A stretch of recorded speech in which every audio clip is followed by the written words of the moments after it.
बंधुगण स्वागत जनाऊँ आपण मान प्रिय यूट्यूब चैनल दोस्काई ओडिया को बंधुगण बीएससी बा board of secondary education Odisha Cuttack पक्षरु आपण मानक पई ओटीटी रो नोटिफिकेशन टी आसी अछि। नोटिस रो नंबर बा नोटिफिकेशन रो नंबर 653 एवं डेट रही 21/6/2024।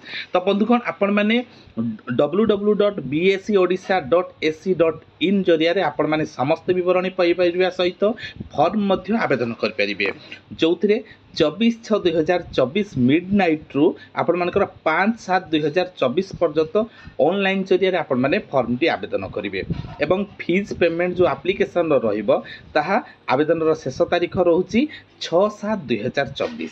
एति सहित आपण माने देखि पारुथिबे एग्जाम डेट मध्य आसी सारिछि।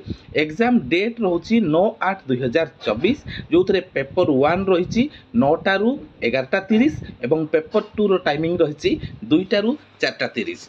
एडमिट कार्ड आपण माने पाई परिबे 2/8/2024 पर ठारू। तो संपूर्ण विवरणी आसिला माध्यम रे आसिला परे मु आपण मान को अन्य एक वीडियो आनिबी जोथरे आपण किपरि by step by step form टी आवेदन करि परिबे ता बाबद रे से वीडियो रे आसीबो। तो वर्तमान समय रे ओटीटी रो लेटेस्ट नोटिफिकेशन आसी जाईछि। आवेदन रो तारीख जानिले एग्जाम डेट जानिले अपेक्षा करंतु स्टेप बाय स्टेप फॉर्म टी किपरि आबे आमे आवेदन करिबा।